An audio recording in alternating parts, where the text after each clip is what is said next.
Seja bem-vindo ao Momento Saúde, onde vamos apresentar 3 temas diferentes com 3 especialistas diferentes. Para começar, o Dr. Carmino Antônio de Souza, hematologista e atual secretário municipal de saúde de Campinas, vai falar sobre doenças genéticas, aquelas em que ocorre alteração no material genético. Elas podem ser hereditárias, passadas de pai para filho, ou surgir por alterações do DNA ao longo da vida, o que ocorre com o câncer, por exemplo. A hematologia, ela é uma especialidade que congrega provavelmente as mais frequentes doenças genéticas que nós conhecemos na humanidade. A humanidade tem cerca de 8.000 doenças raras, não é? São doenças que nem todas são genéticas, algumas são adquiridas, algumas são hereditárias, enfim. Mas a hematologia ela congrega 2 grupos de doenças genéticas que são extremamente importantes. Lembrar que o Brasil é uma sociedade multiétnica. A nossa sociedade ela é classicamente miscigenada. Nós aqui somos um pouco afrodescendentes, um pouco europeus, um pouco orientais, um pouco... E isso é uma riqueza genética, é uma riqueza que faz da nossa sociedade provavelmente uma sociedade muito evoluída do ponto de vista biológico, é uma sociedade que tem tudo para evoluir de uma maneira biológica. Acontece que algumas dessas comunidades, elas trazem alguns marcadores que são marcadores genéticos e alguns deles são marcadores de doenças genéticas. Então, por exemplo, as hemoglobinopatias, elas classicamente, elas têm 2 grupos. Elas têm um grupo que a gente chama de hemoglobinopatias estruturais, cuja mais importante é a chamada ciclemia ou anemia falciforme, e que na sua origem, fundamentalmente, veio essa marca através dos afrodescendentes. Hoje é muito difícil, numa sociedade como a brasileira, definir muito bem os afrodescendentes. Hoje nós temos muitos brancos, pessoas às vezes até loiros, de olhos azuis, com um traço falciforme ou eventualmente até com doenças falciformes, por causa dessa nossa miscigenação. Mas na origem, as hemoglobinopatias estruturais, e a anemia falciforme é a mais frequente delas, elas vieram para o Brasil e elas têm uma frequência gênica importante no Brasil.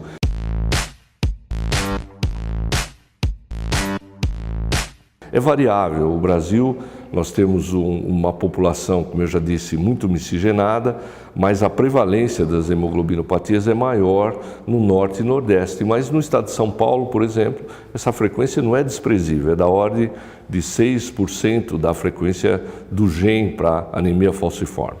Existem outras doenças ainda dentro dessas hemoglobinopatias estruturais, a doença da hemoglobina C, que são a persistência hereditária de hemoglobina fetal, que também vem junto.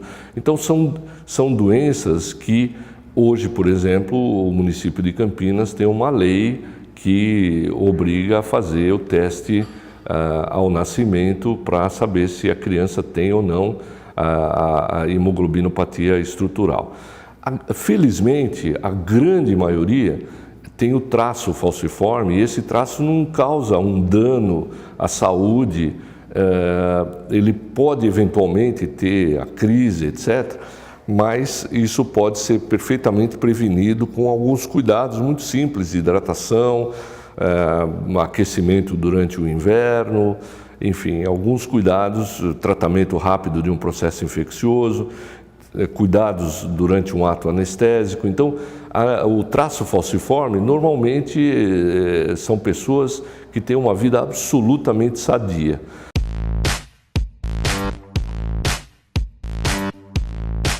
Já a anemia falciforme, que é o gene duplicado de doença, esse tem problema desde cedo e essa criança precisa ser acompanhada.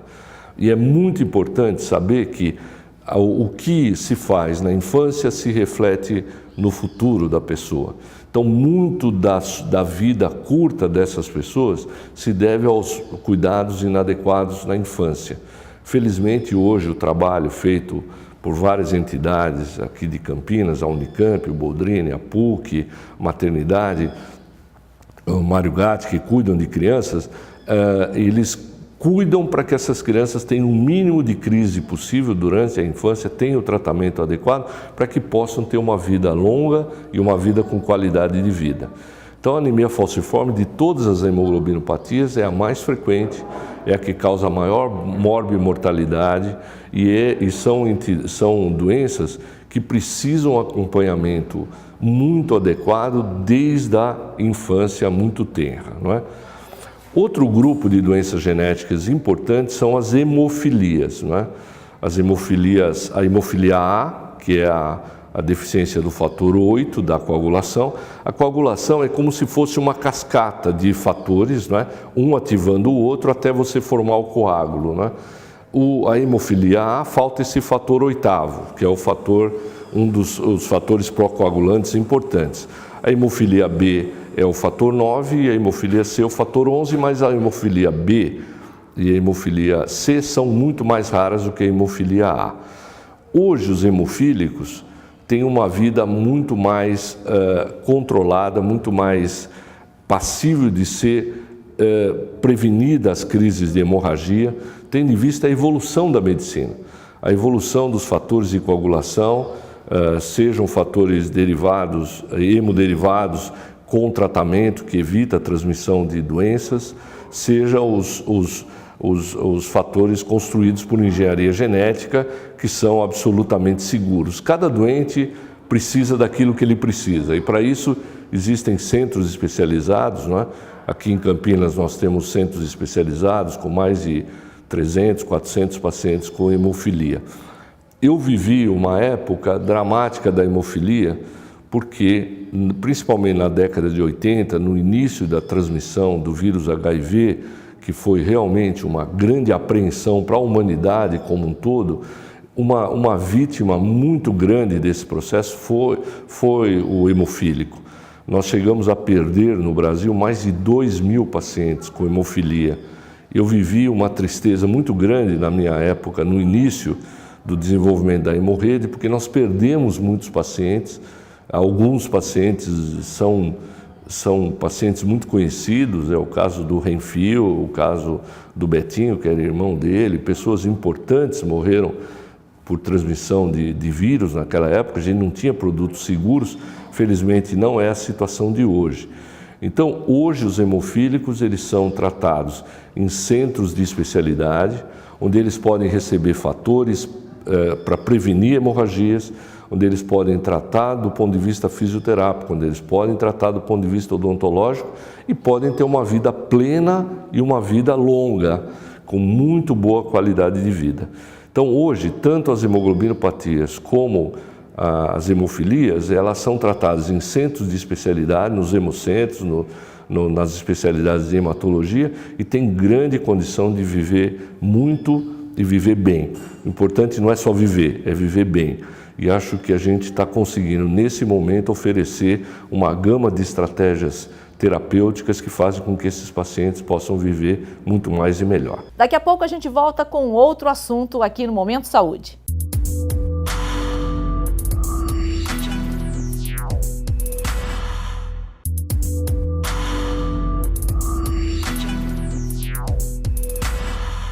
Quais são as queixas dos idosos quando vão aos consultórios médicos? Esse segundo bloco do Momento Saúde vai te contar. Quem fala sobre isso é a geriatra Vera Bellinazzi. As maiores queixas que a gente vê no consultório são idosos que estão indo em vários especialistas, né? Então eles vivem indo em médicos, especialistas, cada um pede um exame, cada um prescreve uma medicação e muitas vezes não está indo bem e gera uma insegurança, ou a própria família acha que está muito confuso e acaba procurando um geriatra para dar uma norteada nisso, né? Então, uma das funções do geriatra é gerenciar mesmo isso, quando precisa ir num especialista, né? Essa medicação que prescreveu para o senhor, no seu caso, junto com os outros remédios, com os outros problemas que você tem, é uma boa, né? Então, há necessidade do geriatra entrar em contato com esse especialista, discutir o caso ou não, né? Então, isso, muitas vezes, vem a família com essa demanda. Queixas de dores nas articulações, queixas de necessidade de acompanhamento de doenças crônicas, hipertensão e diabetes, às vezes já com algumas complicações, comum também. E déficit cognitivo, perda de memória, está um pouco confuso, deve me preocupar ou não, também é comum. E aquela coisa de estar morando sozinho, está ficando muito sozinho, ele não está comendo adequadamente, o que eu posso fazer mais por ele? Então essas questões também de convívio, né? Muitas vezes o idoso acaba passando muito tempo sozinho e a família preocupada se ele pode morar ainda sozinho ou não. Então tem essas questões também dentro da geriatria.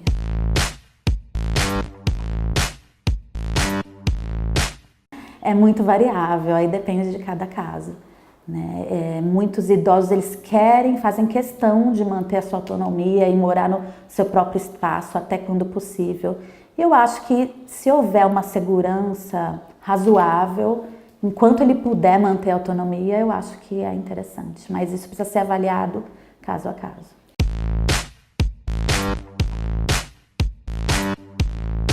A gente já tem estudos mostrando que as pessoas que se alimentam sozinhas, que têm que fazer a própria refeição, sentar na mesa para comer, não se alimentam adequadamente, realmente.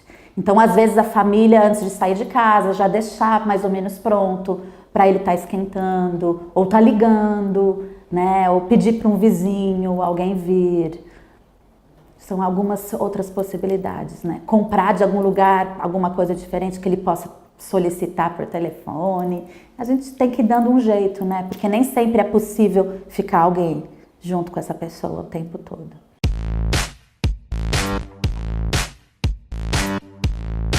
Existe o fato de que existe culturalmente um preconceito de como um idoso deveria ser, né? Então o idoso deveria ser aquele velhinho, bonzinho, quietinho, assistindo televisão, né? Então existe toda uma expectativa de como é que ele vai ser, que tem que ser um idoso bonzinho. Então o primeiro lado é esse.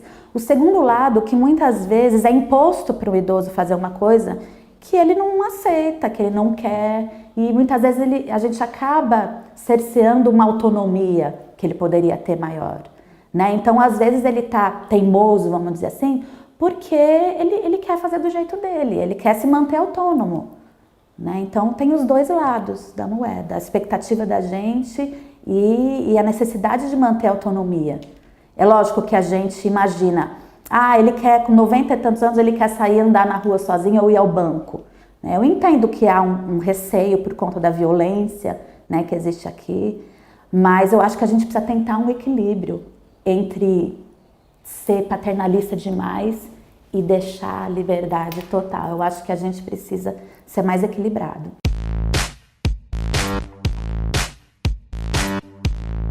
Eu acho que a partir de uma certa idade, uns 80 anos, ou quando você já está vendo que está tomando muito remédio, ou você acha que ele pode ter alguma dificuldade em tomar o remédio, de enxergar, saber o nome, já está tendo alguma dificuldade, então é o momento da família estar intervindo, assim, acompanhando como é que está seu remédio, já acabou, qual que você está tomando, então sempre está checando para ver se ele está tomando direito em casa, olhando a caixinha, olhando a receita. Isso é uma necessidade grande, eu acho que precisa ter esse apoio da família e acompanhar no consultório é muito importante. Até os meus pais, eles tinham uma certa... não queriam nem que eu acompanhasse nem minhas irmãs, mas a gente insistindo, aos poucos eles acabaram aceitando e eu acho que é importante sim, porque é muita informação, né, para eles, às vezes é uma medicação que precisa tomar bastante cuidado, eu acho que a família precisa saber. Né? Por exemplo, uma medicação que pode dar uma confusão ou uma sonolência, né? Confusão ou sonolência. Então, precisa alguém mais, além do idoso, saber disso. Né? Alguém que conviva com ele, por exemplo. Então, é muito importante a família estar acompanhando o acompanhamento médico.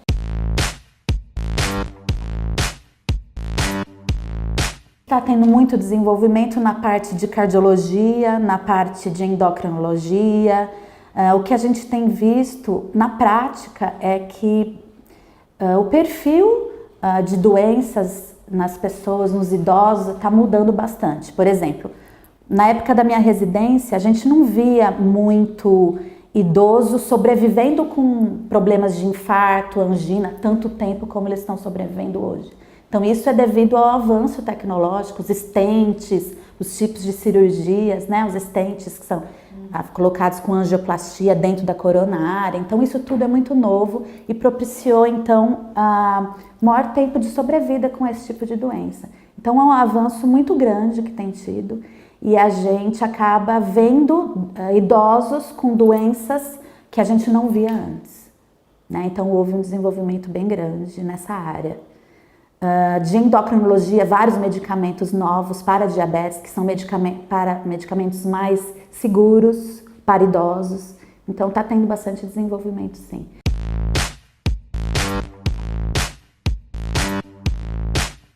Em relação ao Alzheimer, tem bastante pesquisa, tem alguns dados dizendo que pode ser que a gente desenvolva ainda alguma medicação que possa curar ou possa brecar, estagnar a doença, mas não existe nada na prática ainda, tá? Ainda é uma doença incurável e o diagnóstico tem sido feito cada vez mais, porque hoje em dia as pessoas sabem mais fazer esse diagnóstico.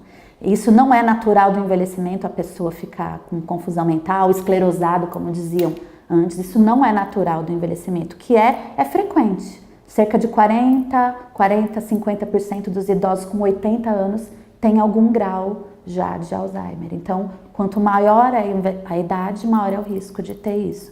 Mas a gente ainda não tem um tratamento curativo. Porém, a gente tem várias medicações que podem retardar a evolução. Retardar a evolução e ajudam a controlar alguns comportamentos que podem acontecer, comportamentos desagradáveis, insônia, agressividade. Então, a gente tem tratamento para isso.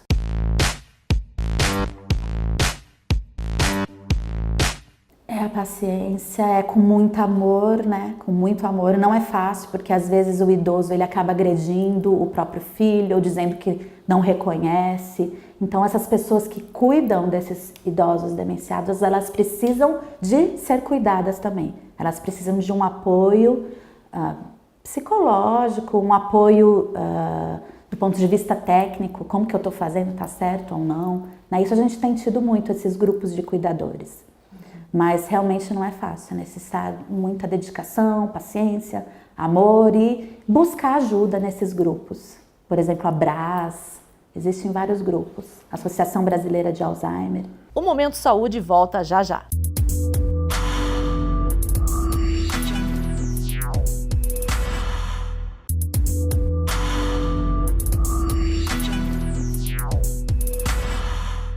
Estamos de volta agora para o terceiro e último bloco do Momento Saúde. Conversamos com o cardiologista Silvio Giopato. Ele falou sobre a formação de cardiologista e quanto ainda estuda para se manter atualizado na especialidade. Para você ser um cardiologista, você precisa, lógico, terminar a faculdade de medicina.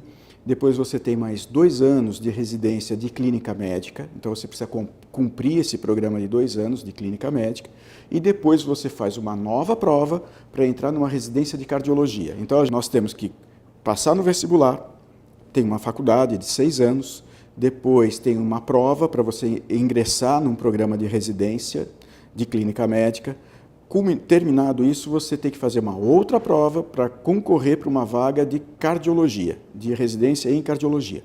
Bom, aí são mais 2 anos. Então, para você se tornar um cardiologista, você precisa ter mais 4 anos depois da faculdade e ainda tem que passar na prova da especialidade, que é uma prova elaborada pela Sociedade Brasileira de Cardiologia. Aí você se torna um cardiologista, um especialista em cardiologia. Pois bem, a hemodinâmica, a cardiologia intervencionista, não é uma especialidade à parte. Ela é uma área de atuação dentro da cardiologia. Então, todos nós, eu como cardiologista intervencionista, sou um cardiologista, porque eu preciso ter esse título. Uma vez com esse título de cardiologista, você faz uma outra prova para você ingressar num programa de treinamento na cardiologia intervencionista, que são mais 2 anos.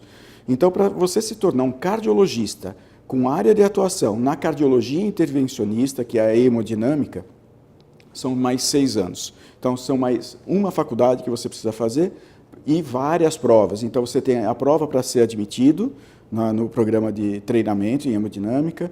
Finalizado, você tem uma prova teórica.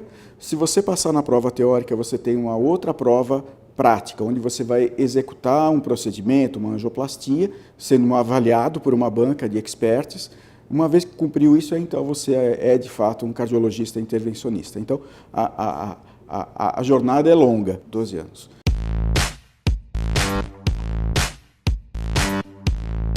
Quando eu entrei na faculdade, eu queria ser médico. Sempre quis ser médico. Eu não entrei com a ideia de você cirurgião, você cardiologista, você ortopedista. Não, eu entrei para ser médico. E eu não queria cardiologia. Quem queria que eu fizesse cardiologia era o meu pai. Por coincidência, logo que eu entrei na faculdade, ele infartou. Ele teve um infarto grande, sobreviveu, graças a Deus. E ele se apaixonou pela cardiologia e sempre pedia para que eu fizesse cardiologia. E eu não queria fazer cardiologia, eu queria fazer clínica médica só e ser um generalista. Mas o caminho vai mostrando uma série de coisas para a gente, né? E aí eu comecei a me apaixonar pela cardiologia e pela cardiologia intervencionista, né? Essa coisa de você invadir o corpo, chegar até o coração, sem ter que abrir o peito, você mexer no coração, consertar o coração, estando fora do corpo humano do paciente, né, da pessoa, isso me fascinou demais. E foi me levando por um caminho que eu não esperava, não estava nos meus planos. Eu fiz a minha residência de clínica médica voltado para ser um clínico generalista. E depois que eu fui ao longo desse caminho me direcionando para a cardiologia e depois para a área de atuação da cardiologia intervencionista.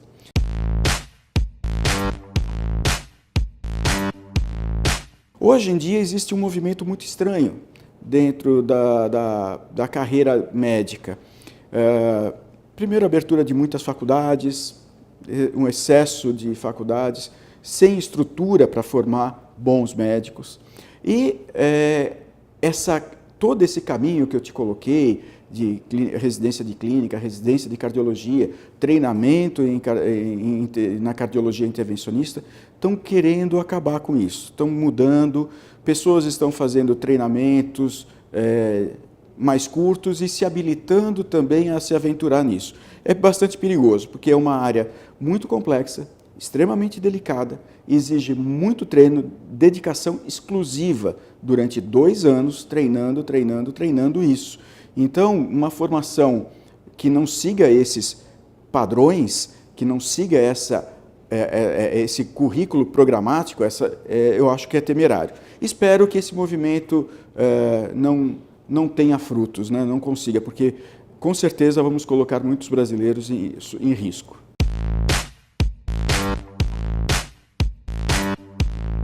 Isso vale para todas as profissões, mas a medicina parece que ela tem um pouco mais. O médico que para de estudar é porque o médico dentro dele morreu. Então, eu não consigo me imaginar exercendo a minha profissão sem estudar, sem ler um artigo científico algumas vezes por semana. Então, a gente tem que estudar, tem que se manter na linha do conhecimento, na frente do conhecimento, no limite do conhecimento, para ver o que está vindo. Isso exige participação em congressos, em simpósios, e nos movimenta cada vez, nos estimula cada vez a estudar mais, né? Então, meus filhos, tem um filho que agora vai começar a faculdade de medicina, e ele diz: pai, mas você estuda até hoje, às vezes fica até tarde estudando. Eu falo: mas não vai parar nunca, graças a Deus. Espero não parar, porque eu acho que a medicina tem muito isso. A gente, durante a faculdade, tem que estudar demais, né? O volume de conhecimento, de matérias que são passados para nós nesses 6 anos é um volume muito grande. Então, você tem que se organizar, você precisa ter disciplina, você precisa ter estrutura de estudo, e a gente acaba levando isso para frente. Se você você se formou, pegou o diploma, e aí você para no tempo, para de ler, de estudar, é porque o médico dentro dessa pessoa morreu. Então ele virou um prático. E aí?